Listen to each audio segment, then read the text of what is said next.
में भी नजर आती हैं 100 कमियां, पर मेरे मुखड़े की वो बेदाग कहती है। और मैं कुछ बुझा बुझा सरहता हूँ आजकल, पर मेरी माँ मुझे घर का चिराग है। और गांव वालों को अपनी तहजीब पर भी बात कर रहे थे तन्हा जी। गांव वालों को अपनी तहजीब पर वाजिब गुरूर होता है, आंचल फटा ही सही लेकिन सिर पर जरूर। और हम लोग पूजा करते हैं, पाठ करते हैं, जो कुछ भी क्यों करते हैं, मोर की पूजा करते हैं, क्यों करते हैं, नहीं करते, इंसानों की भी पूजा करता है, क्यों करते हैं? मेरी नजर में क्या कारण है कि सब कुछ तय है, सब कुछ तय है, कुछ भी अब अगर मगर और काश नहीं है। सब कुछ तय है, कुछ भी अब अगर मगर और काश नहीं है। पूज रहे हैं हम सब पत्थर, क्योंकि इंसानों पर विश्वास नहीं है। और श्रृंगार की कुछ एक पंक्तियां, और ये इसलिए मैं सुना रहा हूँ, बता दूं कि अनुपम भैया ने कहा था मुझसे कि श्रृंगार जरूर सुनाना, इसीलिए मैं सुना रहा हूँ कि सब श्रृंगार सुनाना है, तुम्हारी उम्र है, तुमको सुनाना चाहिए। कि अपना फेवरेट कलर बताना, अपना फेवरेट कलर बताना मुश्किल सवाल लगता है। अपना फेवरेट कलर बताना मुश्किल सवाल लगता है। तुम जो पहन लेती हो खुद पर, वो रंग कमाल लगता है। और पंक्तियां की इश्क मोहब्बत वाली नज़में, इश्क मोहब्बत वाली नज़में बिन सुर के ही गाना है।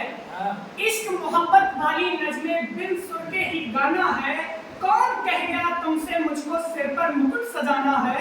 तुम चंचल और तीव्र सुंदरी, तुम चंचल और तीव्र सुंदरी, मैं सीधा सा लड़का हूँ। तुमको सुनो मनाली भाता, मुझे बनारस जाना है। और भले देवता वेश बदलकर, भले देवता वेश बदलकर पुण्य हमारा ठग जाए, भले देवता वेश बदलकर पुण्य हमारा ठग जाए, या पूर्व जन्म के सब कर्मों से भाग्य हमारा जग जाए। व्रत उपवासों पूजाओं के, व्रत उपवासों पूजाओं के पुण्य हवन कर डालूंगा, बस तेरे नाम के साथ हमारा नाम कभी जो लग जाए। और पंक्तियां की एक बार जो कह दूं तो फिर, एक बार जो कह दूं तो फिर बातें नहीं बदलता हूँ। रास्ता कैसा भी दिखता हो उसके पीछे चलता हूँ। और मत सोचो तुम महलों में मुझको लाकर रखोगे, मैं खुद दारी का पौधा हूँ, बस कुंवर में। और एक गजल की कुर्सी कि बिन सुर के ही गाने वालों वापस जाओ, बिन सुर के ही गाने वालों वापस जाओ, सबके हक का खाने वालों वापस जाओ। और मुस्कानों से ही मुझे खरीदा जाता है, सोना चांदी लाने वालों वापस जाओ। और महलों से ज्यादा मुझे गरीबी भाती है, महलों से ज्यादा मुझे गरीबी भाती है। खुद को सेठ बताने वालों वापस जाओ। और खुद अपने दम पर हमने नाम बनाया है, खुद अपने दम पर हमने नाम बनाया है। बाप की दौलत पाने वालों वापस जाओ। और दुख की घड़ियों में नहीं किसी का साथ मिला, सुख में घर पर वो आने वालों वापस जाओ। और अब अपना कहकर मुझको पास बुलाते हो, अब अपना कहकर मुझको पास बुलाते हो, गम में मुझे भुलाने वालों वापस जाओ। और जंग जीतने को निरा अकेला काफी हूँ, दुश्मन से मिल जाने वालों वापस जाओ।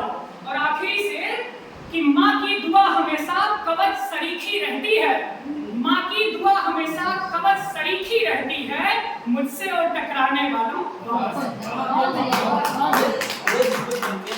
अरे वो पढ़े आप भाई तो भाई से उनके बताए तो चंद्रशेखर आजाद सुनो। ठीक है, मैं ओज के प्रतीक हैं चंद्रशेखर आजाद। ओज में आप पढ़ते भी हो?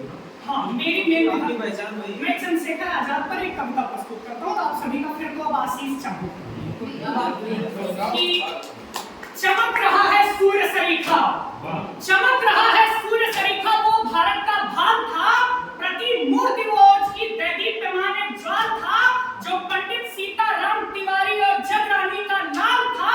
ब्रिटिश हुकूमत की खातिर चंद्रशेखर नहीं वो काल था।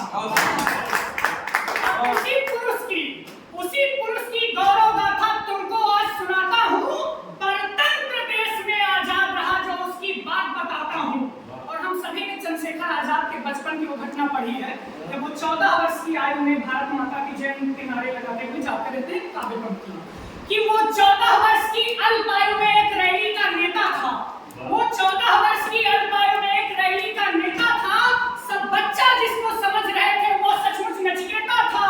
नाम पूछने पर शेखर ने अपना आजाद बताया था और तिरंगा लहराने पर 15 कोड़े खाया था।